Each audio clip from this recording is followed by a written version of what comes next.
Welcome, everybody. It's Wednesday night, which that means at 8 p.m. Eastern Daylight Time, all our golfing buddies get together to discuss different topics that have to do with golf and other mania that might be going on in the golf world. And you can join us. All you got to do is go to quickfixgolf.com and look for under golf lessons, look for our online classes. And it's free every Wednesday night.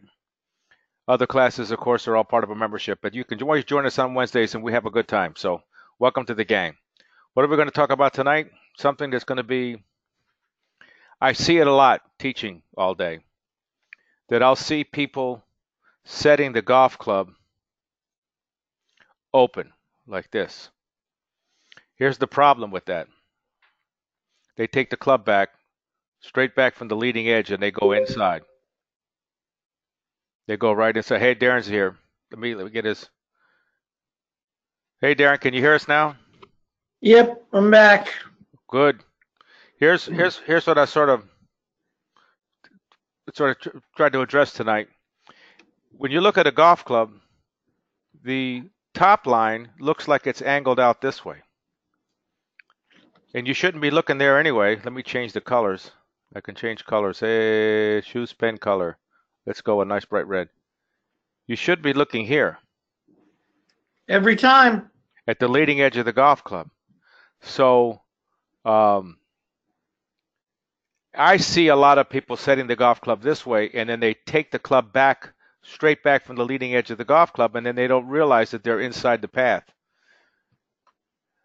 If you look at what I was suggesting to do, is what I used to do, and of course I picked it up from other players. I didn't invent this myself. But we used to, back in the old days, the golf club companies didn't paint the lines. So you'll get some clubs, you'll find that it's already painted. But what I would do, and I can't use, let me see if they have white here. I doubt it. Let's use yellow. I would paint the two score lines at the bottom. I can't draw a straight line here. There we go. I paint these two right here, and I used to paint them all the time. I used to carry around with me on the road those little testers. It was called testers, T-E-S-T-O-R-S. I don't know if they still have them. We used to use those to paint plastic airplanes. We'd make bombers and stuff, and then put a cherry bomb in and blow it up. Yeah, we did that once. My next door neighbor Floyd, his father had some banana trees, and those things are highly flammable, as we found out. And we made planes in an aircraft carrier, and we put cherry bombs in and blow them up. We blew them up, and we lit the banana trees on fire, and then the hose wouldn't go all the way there. It was a mess. Burned down his entire banana tree. But anyway, I would clean these every night, and then at least once a week we were painting them. And I would make darn sure. Let me go back to previous. That when I set that club down, that I could see those two white lines, nice and bright and shiny, because I want that golf club leading edge to be right in the exact position where I'm going to take the club back from, because I'm going to start it straight back from that leading edge. Then another thing I learned the hard way, and you learn this from talking to veterans and when you're just a dumb rookie, is I never set the golf club down hard on the ground. Now, Darren's old boss, Jack Nicklaus, he held it in the air right there, and he never let it touch the ground. No, never let it touch the ground. I was taught by, in fact, I think it was Vicente Fernandez was the first one that jumped on me about it. He said, not only is it dangerous to set the club down into the ground, because if the ball moves, you're toast. It's going to count. But also, as you're taking the club back, it can sort of beat up a little against that grass and interfere with your nice smooth takeaway that you're trying to take back. So if you just barely touch the grass, or and if you can actually hold it in the air just slightly like Nicklaus, it's probably even better. But then you don't risk hitting the back. Go ahead. Here's my thought on that is that, when you rest the club on the ground takes some of the pressure off of your hands. And right. The minute you get it off of the ground, now all the pressure's in your hands, and it doesn't allow you to kind of re-grip the golf club. So when the club sits on the ground, you can kind of fiddle with it and move that face angle around quite a bit. But once you pick it up off the ground, it's kind of set in your hands, and it's not going to really move much. Did Nicklaus ever tell you why he held his in the air, or did he ever mention it? For two reasons. One, because of he didn't want the ball to move, and then two, he thought it took away from some of the tension. So he thought it for tension. Vicente always told me, says it's because as you take it back, you can hit the grass behind it, and that can interfere with the smoothness and the tempo of your takeaway and everything else. So he says, just barely touch the ground with it, or just really, really light, or just hold it just above it. I mean, it sounds like a silly tip. It's that's simple, but sometimes it's the little things that add up. Especially this is with a golf pro. I'm not going to mention the name. I was giving him a lesson. We're working on chipping, and he had his club like this. And I said, man, your club face is wide open. You're chipping. He says, oh, I always have my club face open. Okay, he was a right to left player, so he had the face a little open when he's hitting a full 5-iron a couple hundred yards. I said, but you're not going a couple hundred yards. You're going from here to that hole, which is about 10 yards away. I said, you can't recover. The ball's going to go where the face is pointed. So when you're chipping, it's really important to see those two lines and set. I mean, it's just as important as putting, as far as I'm concerned. Mm-hmm. Having that club face pointed exactly where you want it to be when you're chipping. So I like painting the lines. Some companies, like they say, it comes with it, but it still wears out if you're hitting enough balls. So I'd always paint them. I just fill the score line with the paint, and then clean off the excess with a towel. Most of the hotels had white towels anyway, so.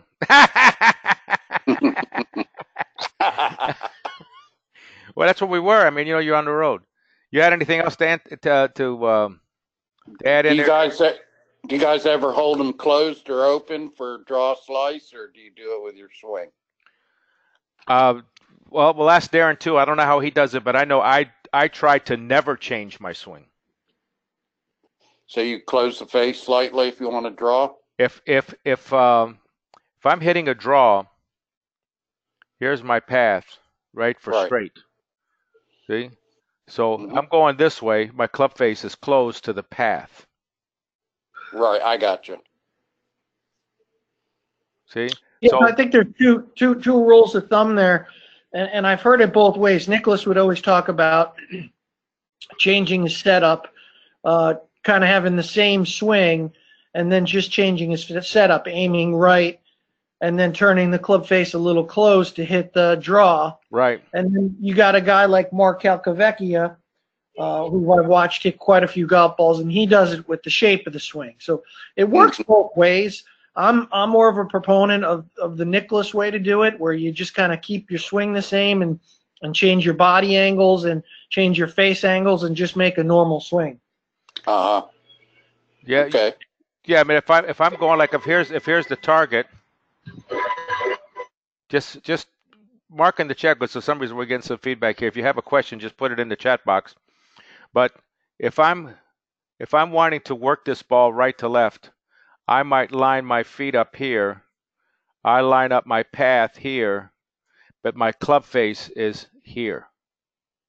Because the ball will eventually end up where the club face is pointed. So the ball will start off this way and then work that way. It doesn't go straight off the club face in that direction. It follows the path first, and then the fact that the face is close to the path, then it works to the left. Does that sound right to you, Darren? Oh, I must have turned Darren off. Son of a gun. Hold on. Didn't want to turn him off. Hey, Darren. I said, no, it doesn't. So you don't do it this way. No. I like I said, I'm more in the Jack Nicklaus philosophy of aiming the club face and then aiming your body lines. Well, that's what I just said. Yeah, but the ball isn't going to start along the path line. The ball is going to start along the club face line. Well, then what's the deal with the ball flight laws? The ball flight laws are wrong. They are? They are wrong. Okay, so let's go over this with everybody. So you see, the ball flight laws say that the ball can go 9 different ways. It can go straight, it can keep going that way, or it can turn right, or it can turn left. It can go straight, keep going, I mean, to the right and keep going that way, or turn left or turn right. And the same thing on the other side. It can go straight out to the left, keep going that way, or turn right or turn left. So you're saying this is caca. Yes. I know it's caca with a lot of loft. But if my path is this way, you're telling me that that ball is going to go straight off the club face that way? Correct. Yep. About 85 to 90% of that direction. Well, I thought that 85 or 90% is the chance that the ball is going to eventually end up where that club face is pointed. And no. And here's where all this changed. This all changed back in 2000 or 1999 with the modern golf ball. So the balata ball would stick on the face longer, and it would follow the path more than it would face angle, because it'd stick on the face. Now the modern golf balls changed that ball flight theory quite a bit. So it's changed over the years. Okay, so then where would it go now if you say that? If they say I'm a fossil, we come over here. My path is like this. My club face is wide open. Where's that ball going? So what your path is going which way? Straight up the line. Straight up the line, Okay. right here. See it right there? So my path is going this way.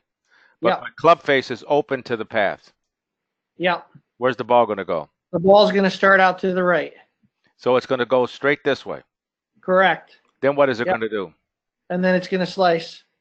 Then it's going to slice. Yep. So in the old days, you're saying it would go straight and then turn to the right.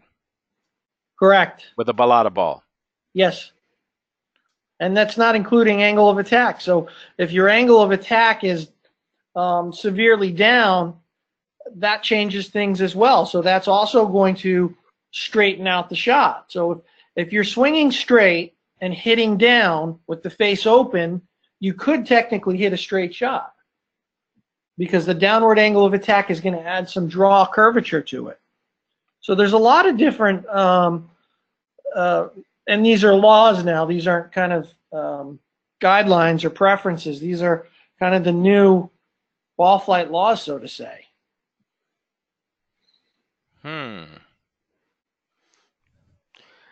And it's, you know, TrackMan's proved it all, is where it's come from.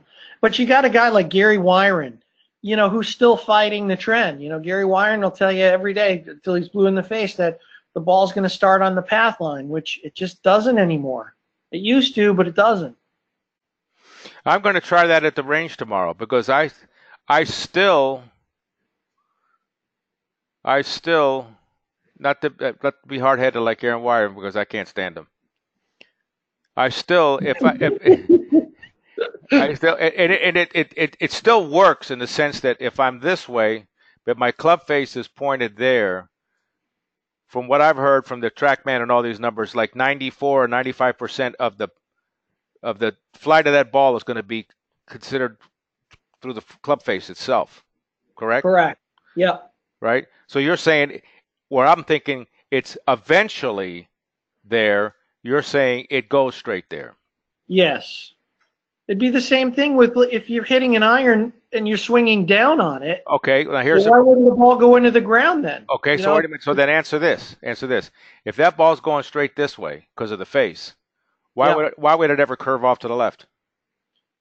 Because the path would be more to the right. Well, then you go right back to what I'm saying.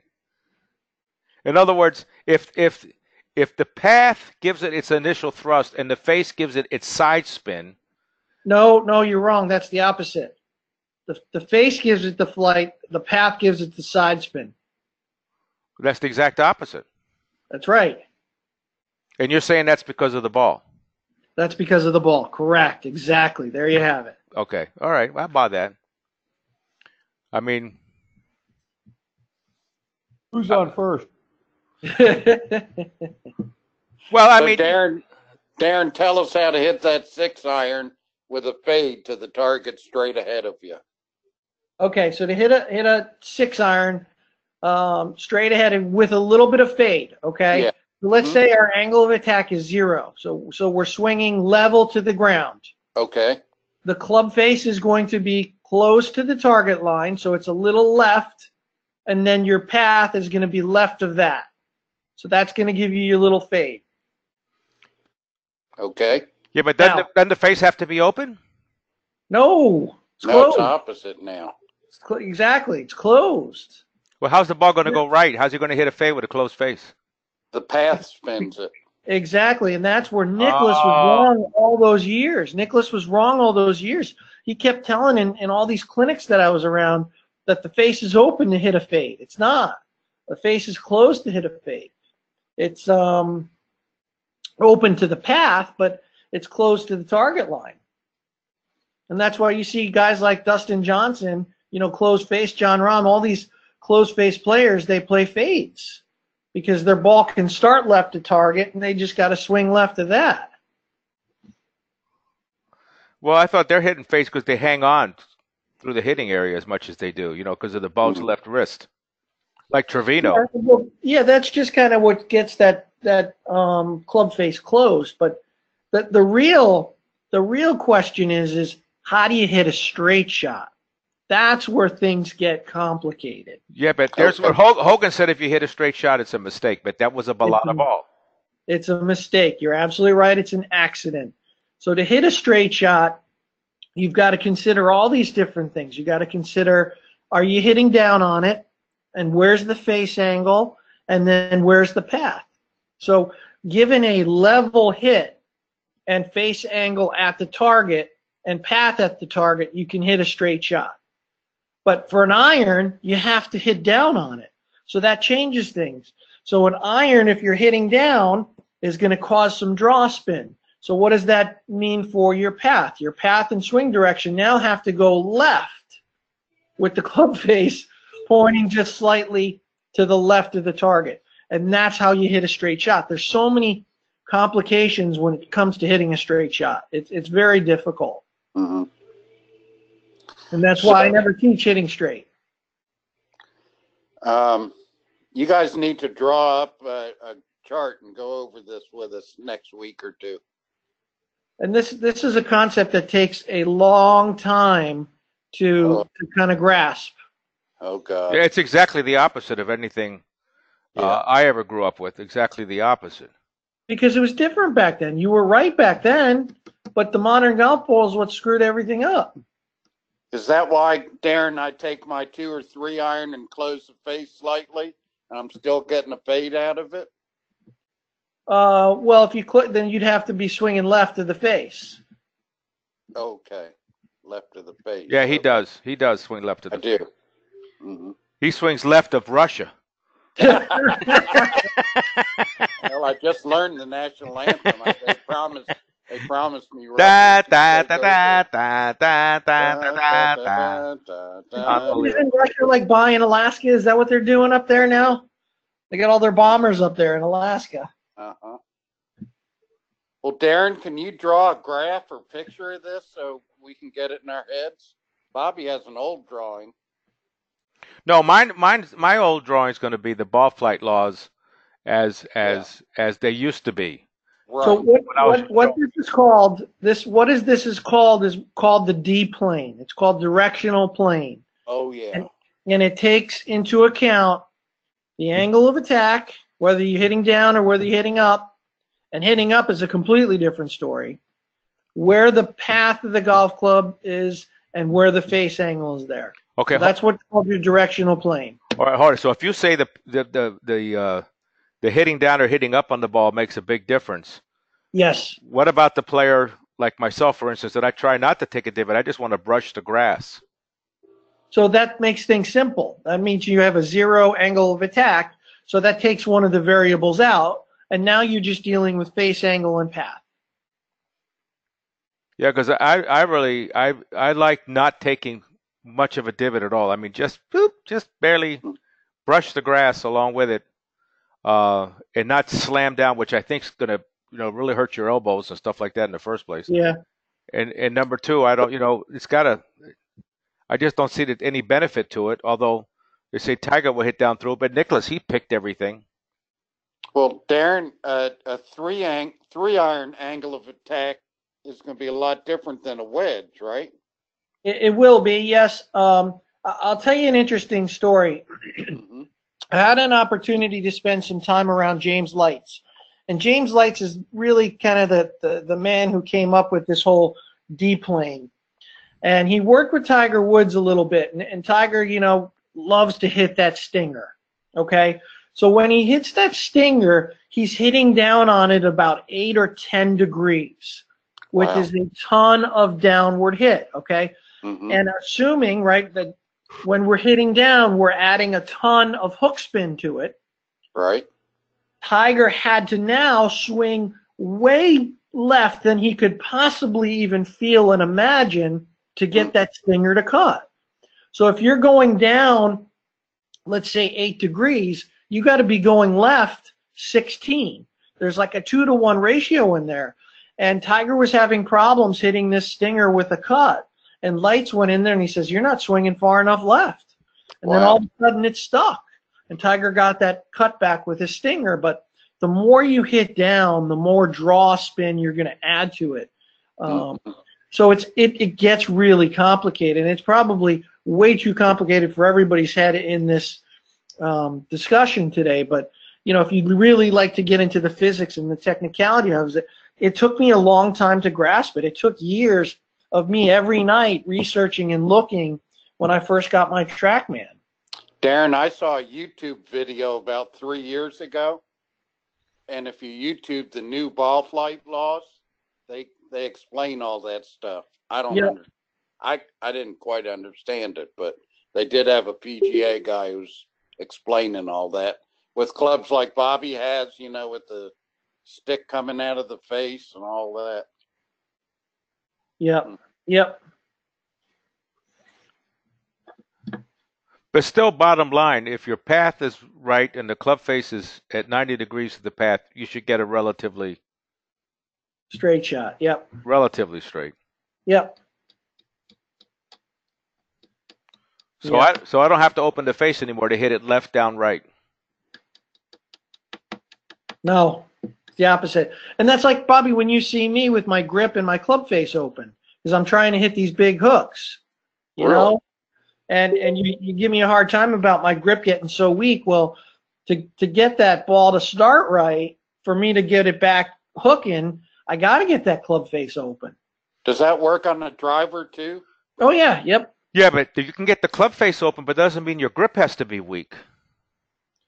Well, it ensures that the ball's going to start right at target.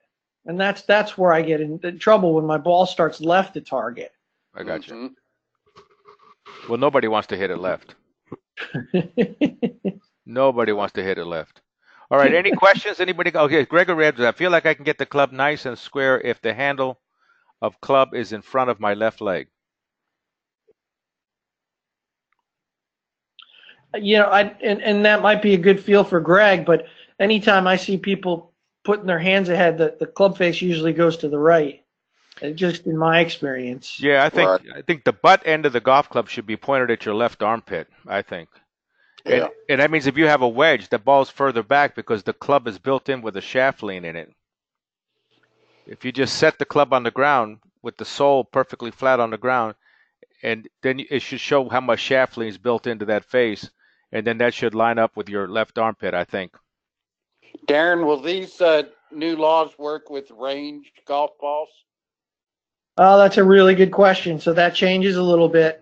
Yeah, so if we go try to dick around with this, will the range balls give us any results? So that's when you start to get into friction values and what we call smash factor. So, you know, a softer ball might stay on the face a little bit longer, and the path might be a little bit more. Think of it in this terms. You know, if you've probably hit in your lifetime some of those really low spinning wedges, like that came out of the blue. Like, where did that come from? Right. That's when the ball is following the path, and in a pitch shot, you're hitting down on it. It's following the path more, and that's why you get that low spinning shot. Now, a range ball isn't going to react like that. The range ball is going to jump more on the face angle. So the ball does play a role. You're absolutely right. And a range ball is the worst ball that you can possibly get any outcome from. Well, Darren, you know how to play this. Can you do anything with a range ball, left, right, or do they of not course work you for can. you? You know, of course you can. Yeah, for sure. Okay. But you know, it's just. Yeah, a range ball is built to take a licking and keep on ticking. You know, it's not built for. In fact, part of the pitch they'll give a range owner is that the dimple is shallower, so you have less chance of balls going outside of the property. Yep. Because that's the real concern for a range owner. Every time a ball goes off the ballpark and they can't get it back, right, it costs them money. So the same thing with the Top Golf thing. Those balls have got a chip in them. They're not going to go as high. Yep. So it kills me when I see people come to the range and the first thing they get out the little rangefinder thing and they start looking at the yardages. I said, "What the hell difference does that make? Look at the ball you're hitting." right. I mean, you know, you can't even pay attention to the distances. Although, Bobby, at our range, the quote-unquote 150 flag has been shot at 142, and that 142 translates to a good golf ball on the course, if you know what I'm saying. I think 142 is a little short for that flag. Well, anyway. Or the 150 mark. But I see, you know, it's so also depends to which one of these rangefinders you get in your hand. I think they're calibrated differently, you know. I don't know. I don't use one, don't have one. I look at a shot, say, it looks like an 8-iron to me. Let's hit it. You know. Because I'm still trying to figure out who's on first. Any other questions?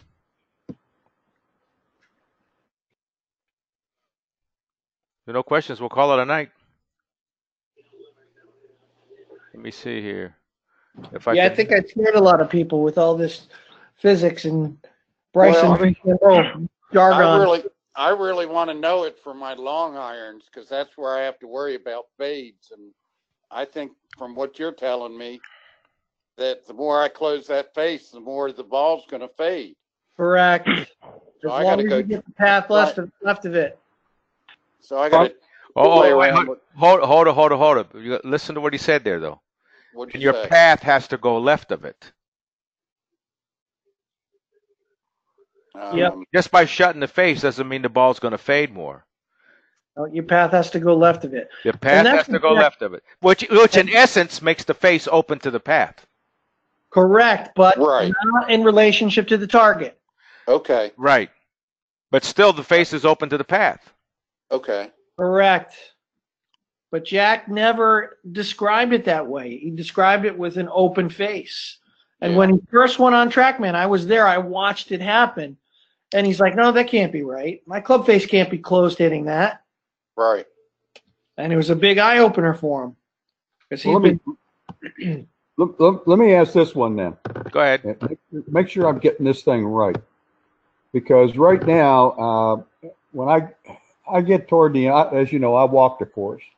I get toward the end and I get up there on the tee and my ball goes right and it goes straight right.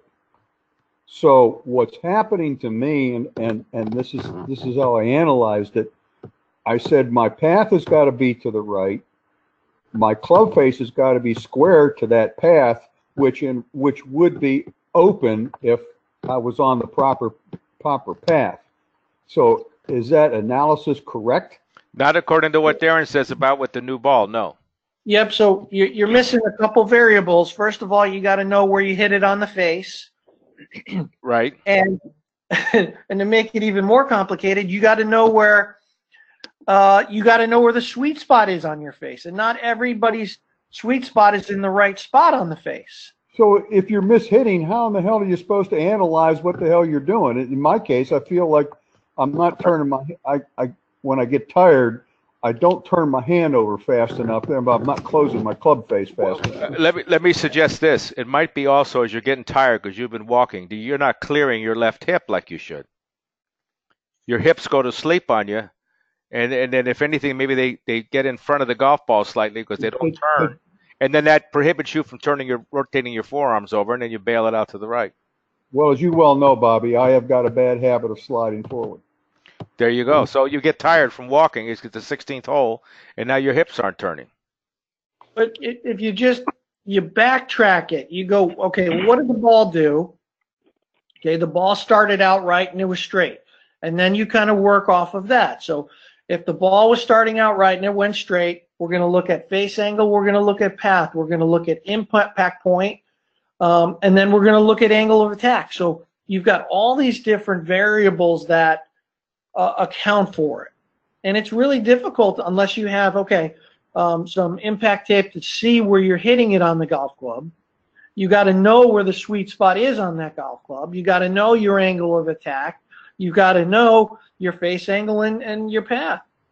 So it's very difficult to come up with a reason there unless they're measured. You can come up with some guesses, but it's very difficult to pinpoint it.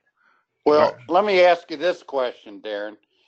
When I go to the driving range and when I do my swing right, I try to come, an inside path and do what Bobby teaches, make sure I roll my forearms, get that club back to square, then I'm hitting draws, okay? But I'm not thinking about all the stuff you just told me. No, I'm nor doing that should with you. the old ball laws. Yeah, nor should you. But, if you want to scientifically break down why a golf ball does what it does, these are all the elements you need to look at. And like I said, this is way over pretty much everybody's head because I can't tell you how long I studied this. This is years of studying just to kind of grasp these concepts. Jesus. I don't expect everyone to kind of understand it. But I just want to let you know that these are all these different variables that go into it. I like the old man. Go ahead. The PGA guys, you guys YouTube, they have extensive videos on this. I don't know how you can teach it, but they do have that. Some nerds have gone up with all those variables. And they're still teaching it wrong. They're still teaching it wrong in the PGA teaching manual. It's still wrong. Well, that's the video I saw. If you YouTube for the new ball flight laws, that's where you come up with this stuff you're talking about. And it's typically just half of it. You'll get half the information, but it's good information to at least start with. I like the way my old man taught me how to play. He says the dumber they are, the better they play, and that means you're going to be a scratch golfer. Mm-hmm. I agree. We can't make this complicated. We got to just keep it really simple. But it's fun every once in a while to talk about it. But you don't want to get lost in it. Darren, can I ask a question, Darren? Yeah. I've watched a lot of Nicklaus give some clinics, and he goes through that scenario of how to hit a draw, fade, and straight. Yeah. And every time he does it, he says, I aim to the right, I close my club face, and I swing down the line. Yeah. And then he hits and he goes up, there's a little draw. And he does the other way, and he hits and goes, there's a little fade, okay? Yeah. So he's going through all these motions. And I know you said he got it wrong, but how was that getting it wrong when suddenly the ball was performing the exact way he wanted it to perform? Well, he knew the relationship between the club face and the path. That's what he knew. He didn't really understand some of the physics behind it, but he knew the relationships there. He just had it wrong in his mind. But that's exactly the clinic that I've seen a million times. It's exactly what he does. He'll get up there and he'll do this and he'll do that. But in relationship to the target line, he had it wrong. But he understood the relationship between where the face was and where his body needed to be. And that's what Jim Flick was there for. Jim Flick was his eyes saying, Jack, okay, your body's left. Okay, your club face is a little to the right of your body. Let's see that nice little fade. Now, Mike has a question. He says, based on what Darren says, if I have my club square to the target but swing out to the right to draw it, a shot that starts straight right and does not draw is because I am opening the face at impact. Is that correct? Wait, say that again? you see, yeah, we got them all thinking so much now they're going to be paralyzed. Listen, Oh, God. based on what Darren says, if I have my club square to the target Okay, so the ball starts on the target line. Where the target, out to swing right to draw it. Okay. So it's going to start at the target and end up left of target. And the shot starts straight right and does not draw is because I am opening the face at impact. Is that correct? No, that's a heel hit. Oh my God. Yep. See that? Jesus. Can we get a new sport? Now let me tell you what I like about Freddie Couples. He'll say I'm hitting it where I'm looking. You know, sometimes you can get all this technical stuff going, but you know you got to feel your natural. Although all the I mean it's great. Don't get me wrong, but you got to have that sense of athleticism and feel, and instinct and gut. Yeah, I mean, I was watching a buddy of mine. He had gotten a lesson today from a teacher in Long Island, and he said that his weight in his backswing was moving into his right big toe, and I'm like, moving in. Where are we going with this? We're talking about weight moving into the right big toe, and it's just so overcomplicated. You know, I like to have understandings of what's going on in a golf swing and why the physics work, but when it comes to, you know, giving a lesson and dumbing it down to where it's just real simple. Do this, do that, and that's it. But, you know, if you want to talk physics, I'm here. I can talk physics too, and I can talk and dumb it down. All right. Let's just keep it simple. I'm on a hole, and the last thing I want to do is fade the ball on my drive. What do I do? Aim your body right, close the club face, and make a normal swing. Tee the ball high too. Yeah. Okay. Let's see what Darren's did with this. Darren, I was always taught, and a lot of the guys in the European tour, they would always hit their driver off the ground if there was trouble on the left. That you just you put a driver on a deck, there's just no way to hit it left. And of course, this is 1970s. It's a balata ball, and the heads had 11 degrees worth of loft on them. You know. Well, that's where you kind of go down. Well, if you've got a ball that's teed low, your angle of attack is going to be down. So the angle of attack being down is going to add some draw spin to it. So gotcha. But that was in the old days, right? Yeah. So it's a little easier to hit the ball left off of a lower tee. But we said the opposite. Yep, exactly. Yeah. But that worked back then. It doesn't work now. I tell you what, you take a ball, put it on the deck, and hit it with your driver, and see if you can hit it left. Oh, I can hit it left. All right. Any other questions? If not, we'll call it a night. Oh, Bill Williams. Yeah. Will this be on YouTube? I'll try to. And let me see. This past stuff is a revelation. There you go. Thanks, Gregory. Yeah, see, Darren's up to date on all this stuff. He's studied it. He spent hours and hours and hours and hours looking at this. Where I was just more of, I was brought up in a different generation where, you know. Darren, does this stuff help you pick up girls or anything, or? Are there any women on this? Do we have any women on here? No, okay. They wouldn't dare. No women on this? Good, because I hate women. Hey, Hank called about you yesterday. He said he wanted to offer you a job. One last thing before we leave. I noticed. See where the ball is on this face? Yeah. Can you see where the ball is on this face? More to the inside. Right. And Darren said earlier, you got to find out where the center of gravity is on your golf club. And I'm telling you that I think the center of gravity on most irons is a little inside of center, not actually right in center. Well, how do you find that, though, for sure? Well, you got to have a lot of money. Yeah, they take the shaft. I can get a video of it so you can see it. They put the shaft, like here's the club like this here. And then they have these two strobe lights, one coming this way, one coming that way. And the machine shakes the club violently, just shakes it. And the two strobe lights are, and then eventually it'll cross, the two lights will cross at a certain spot. And they say that's the center of gravity of that club. I give it to my wife. She'd shake that club right before she hit me. Yeah. There you go. Yeah. But I always say you can take the face and point it to the sky and put it real close to your ear and just keep dropping a ball around the face, and I can Huh. hear where the center of gravity is and feel it as the ball's bouncing off the face. Hmm.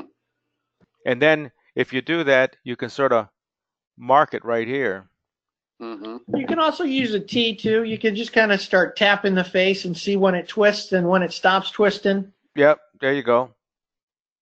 There you go. Say that again. You take a T and Yeah. then you hold the iron and you start tapping the face, and when it stops twisting, you can get a good idea of where that center of gravity is. I got you. Yeah. Okay. And most center of gravities, by the way, are marketed for your Saturday golfer, where they send the center of gravity high towards the toe, because that's Yep. where most people hit it. That's where all the Wilson clubs were. All the Yep, Wilson high clubs towards the toe. they had them weight out to the toe. Yep. You know, I'm so used to blades, which Darren gets on my tail about all the time, and a blade is always going to be a little closer into the back. Into the heel. Back in the old days, we had a 3-inch hosel, so the blade was 3 inches wide and the hosel was 3 inches. They were both. They just felt like that's how it was supposed to be. And if you look at Hogan's clubs, all his marks are like right along in there. Oh. That's where he hit the ball. I got a quickie for you. It has to do with the irons you made for me, Bobby. Yep. I've lost another weight. You still have weights when I come up? You can fix it for me? Yeah. I got weights. I can put them in for you. Okay. You got a lifetime warranty. Until I'm dead, I'll keep fixing them. Hurry up. Get Or here I'll quick. You better hurry up and get there. Yeah. All right, man. Good session here. Good. Glad you got on, Darren, because that gave us a whole. Yeah, and maybe I'll, next week I'll do a little research, and maybe we can do. I can hit a few shots on the range for everyone. Yeah, All right. I'm going to dust off my slide rule. I'm not sure what the hell I'm going to do with it, but I'm going to dust it off anyway. Yeah, I think if you can tell us, how to make sure we avoid a fade on a certain driver hole or, something simple like that. I think the wedges they're not much movement. Let me answer your question there, Paul. I'm going to tell you something for any amateur golfer. I think one of the best things you can do, you get to a hole and there's alligators and crocodiles and there's houses and there's water and there's everything on the right, and you say, damn it, if I go over there, I'm going to make 12 on this hole. Right.